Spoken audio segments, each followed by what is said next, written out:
खुलुमबाय बेयो बड'लेण्ड इंखं टेलिभिजन दिनै 25 आगस्ट 2022 बृहस्पतिबारखालि सानसेनि बरादखौ नोंथांमोननि खाथियाव लाबोदों आं सदानन्द दैमारिया।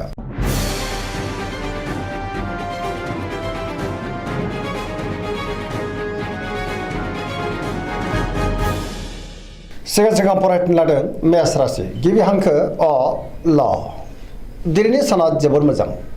गोथों आरो गोग्गो साननो रोंगोन गियाननि आंखाल जानाय नङा बयजोंबो गोरोबनो रोंगोन न'खराव गोजोन थासारि फैगोन जेरावबो जाफुंसारगोन मावनो लानाय खामानिखौबो थि समावनो आरो गोरलैयैनो मावफुंनोबो हागोन गोसोखौ दिनै जोबोर गोजोननाय मोनगोन देहाया मोजाङै थागोन बहानिफ्रायबा मोजां खौरां फैनोबो हागौ रांखावरियाव दिनै जोबोर मोजां होनजायो गोबां धोन आरजिनोबो हागोन बेफार फालांगियावबो दिनै जोबोर मोजां मुलाम्फा मोनगोन सोरजोंबा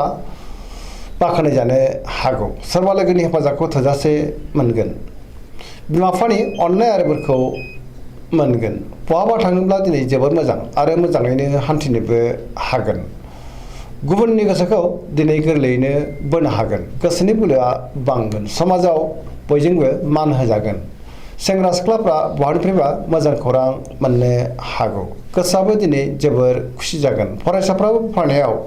गोसो दुंखांगोन आरो मोजां फिथाइ मोननोबो हागोन पजिटिभ एनार्जिनि गोहोमबो गोग्लैगोन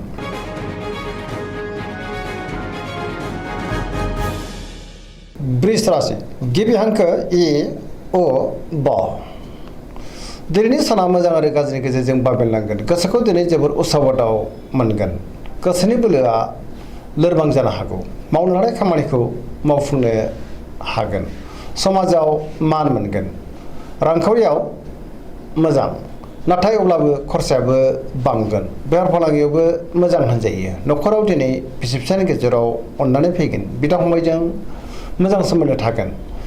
देहाया बारा मोजां थानाय नङा जानाय लोंनायाव सांग्रां जानांगोन गोबां रोखोमनि देहायारि जेंनाजों मोगा-मोगि जानांनोबो हागौ गुबुननि हेफाजाबखौ मोननो हागोन अब्लाबो नाथाय नेगेटिभ एनार्जिनि गोहोमबो गोग्लैनो हागौ गोसोनि साननाय आरो लुबैनायफ्रा जाफुङाबो जानो हागौ नेगेटिभ सानगोन बहाबा हान्थिब्ला दिनै लामा सामायाव सांग्रां जानांगोन नेगेटिभ एनार्जिनि गोहोम गोग्लैनो हागौ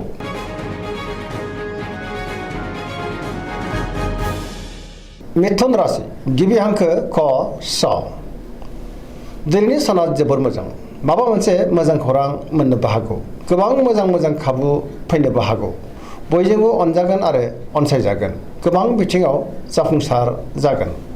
गोसोखौ दिनै जोबोर गोजोननाय मोनगोन गोसोआव गोग्गो आरो गोथों साननाय फैगोन गियाननि आंखाल जानाय नङा देहाया दिनै मोजाङै थागोन रांखावरियाव जोबोर मोजां बेफार फालांगियावबो दिनै जोबोर मोजां मुलाम्फा मोननो हागोन न'खरावबो अनलायनाय फैगोन समाजावबो दिनै गोबां मान मोननो हागोन गोसोनि बोलोआ बांगोन मावनो लानाय खामानिखौ थि समावनो आरो गोरलैयैनो मावफुंनोबो हागोन सोरबा लोगोनि हेफाजाबखौबो मोननो हागौ गुबुनजों मोजां सोमोन्दो लाखिनोबो रोंगोन सिगांनि बबेबा आद्रा खामानिखौ दिनै मावफुंनो हागोन सेंग्रा सिख्लाफ्रा जोबोर खुसि जागोन आरो गावबा गावनि गोसोनि साननायखौ फोरमायलायनोबो हागोन पजिटिभ एनार्जिनि गोहोमबो गोग्लैगोन आरो पजिटिभ साननो रोंगोन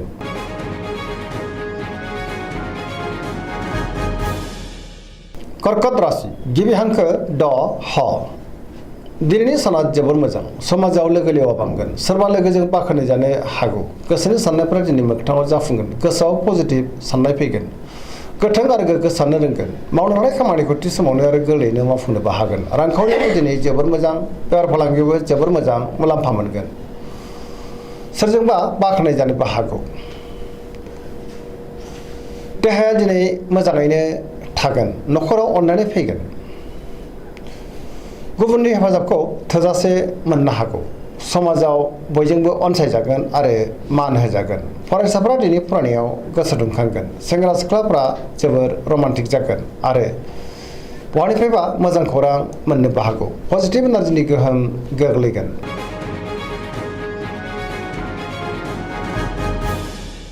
सिंह राशि गिबि हांखो म ट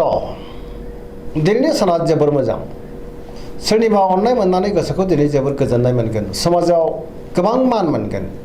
गोसोआव गोग्गो आरो गोथों साननाय फैगोन गियाननि आंखाल जानाय नङा पजिटिभ साननो रोंगोन मावनो लानाय खामानिखौ थि समावनो आरो गोरलैयैनो मावफुंनोबो हागोन सोरबा लोगोनिफ्राय थोजासे हेफाजाबबो मोननो हागौ बहाबा दावबायहैनो बा हान्थिनो खाबु मोननो हागौ रांखावरियाव दिनै जोबोर मोजां आयाबो बांगोन गोबां धोन आरजिनोबो हागोन बेफार फालांगियाव दिनै जोबोर मोजां मुलाम्फा मोनगोन गोसोनि साननायखौ दिनै गुबुननो फोरमायनोबो हागोन लाइमोनफ्रा मोजां खौरां मोननो हागौ न'खराव दिनै अनलायनाय फैगोन समाजावबो मान मोनगोन गुबुननि गोसोखौ दिनै गोरलैयैनो बोनोबो हागोन देहाया मोजाङै थागोन गुबुननि थाखाय गोबां मोजां खामानि मावनानै होनोबो हागोन पजिटिभ साननो रोंगोन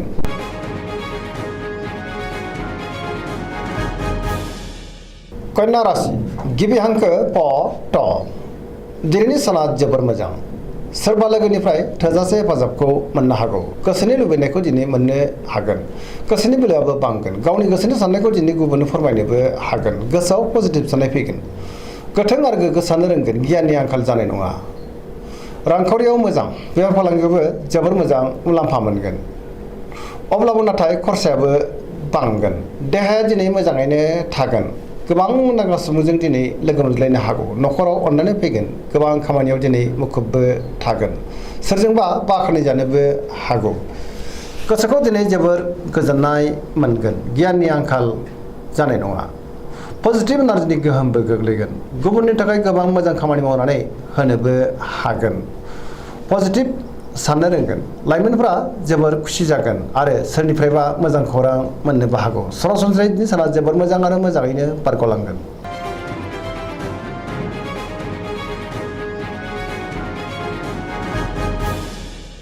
तुला राशि गिबि हांखो र ट दिनैनि साना जोबोर मोजां गोसोनि साननायफ्रा मोगथाङाव जाफुंगोन गोसोनि साननायखौ दिनै गुबुननो फोरमायनोबो हागोन मावनो लानाय खामानिखौ मावफुंनो हागोन देहाया मोजाङै थागोन रांखावरियाव मोजां बेफार फालांगियावबो मोजां होनजायो मोननो गोनांखौबो दिनै मोननो हागोन आरजिनाय धोनखौबो दोनथुमनो हागोन न'खराव बिसि फिसायनि गेजेराव अननानै फैगोन बिदा फंबायजों मोजां सोमोन्दो थागोन बिमा बिफानि अननाय आरो बोरखौबो दिनै मोननो हागोन समाजाव गोबां मान मोनगोन बबेबा हाबाफारियाव बाहागो लानो खाबुबो मोननो हागौ सोरजोंबा बाख्नायजानोबो हागौ गुबुननि गोसोखौ गोरलैयैनो बोनोबो हागोन लोगोफोरनि हेफाजाबखौबो थोजासे मोनगोन जायखि खामानि मावा मानो मोनफ्रोमबो खामानियावनो दिनै जाफुंसारगोन लाइमोनफ्रा गावबा गावनि गोसोनि साननायखौ फोरमायलायनो हागोन आरो गोसोआबो दिनै जोबोर रमान्टिक जागोन पजिटिभ साननो रोंगोन गियाननि आंखाल जानाय नङा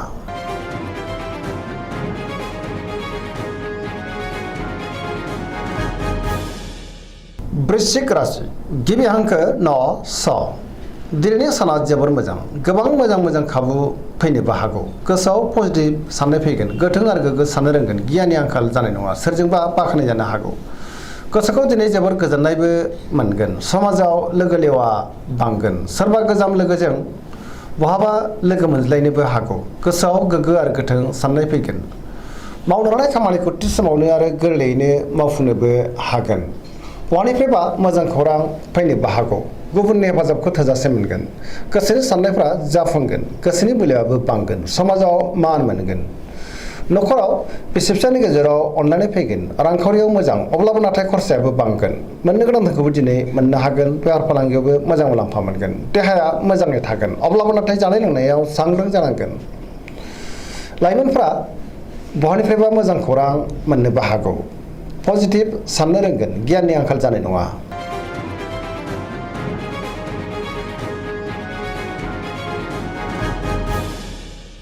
धनु राशि गिबि हांखो ध फ भ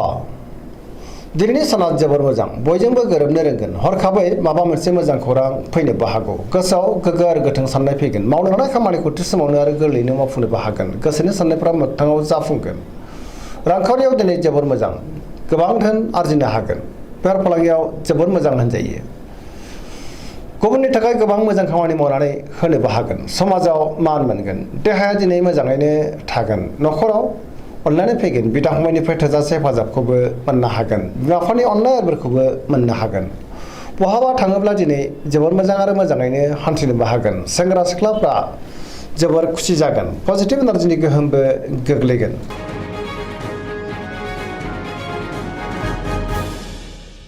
मकर राशि गिबि हांखो ख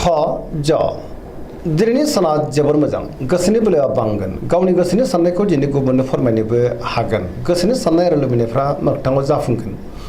मावनो लानाय खामानिखौबो मावफुंनो हागोन बहानिफ्रायबा मोजां खौरां फैनोबो हागौ रांखावरियाव दिनै जोबोर मोजां आयाबो बांगोन मोननो गोनांखौबो दिनै मोननो हागोन बेफार फालांगियावबो जोबोर मोजां होनजायो बहानिफ्रायबा मोजां खौरां मोनगोन गुबुनजों मोजां सोमोन्दो लाखिनो रोंगोन सिगांनि बबेबा आद्रा खामानिखौबो दिनै मावफुंनो हागोन गोदान खामानियाव आखाइ होजेननोबो हागोन न'खराव अननानै फैगोन बिदा फंबायजों मोजां सोमोन्दो थागोन बिमा बिफानि अननाय आरिफोरखौ मोनगोन देहाया दिनै मोजाङै थागोन सेंग्रा सिख्लाफ्रा गावबा गावनि गोसोनि साननायखौ फोरमायलायनो हागोन आरो गोसोआबो दिनै जोबोर रमान्टिक जागोन फरायसाफ्रा फरायनायाव गोसो दुंखांगोन आरो मोजां फिथाइ मोनगोन पजिटिभ एनार्जिनि गोहोमबो गोग्लैगोन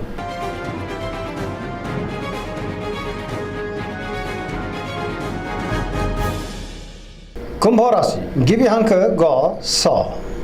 दिनैनि साना मोजां आरो गाज्रिनि गेजेरजों बाबेनलांगोन बयजोंबो मोजां सोमोन्दो लाखिनो रोंनाय नङा माबा नङा माबा मोनसे गोरोन्थि जालांनो हागौ गोसोआव नेगेटिभ साननाय फैगोन गोथों आरो गोग्गो साननो रोंनाय नङा गोसोआ जोबोर उसाव बादावबो जागोन मावनो हानाय खामानिखौ थि समावनो मावफुंनो हागोन समाजाव मान मोनगोन गोबां मुंदांखा सुबुंजों दिनै लोगो मोनज्लायनोबो हागौ रांखावरियाव मोजां बेफार फालांगियावबो मोजां होनजायो देहाया दिनै बारा मोजां थानाय नङा जानाय लोंनायाव सांग्रां जानांगोन माबा नङा माबा मोनसे देहायारि जेंनायाव गोग्लैनांनो हागौ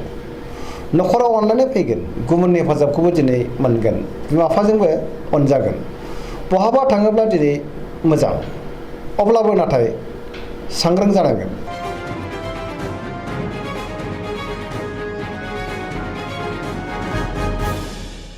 मीन राशि गिबि हांखो ड स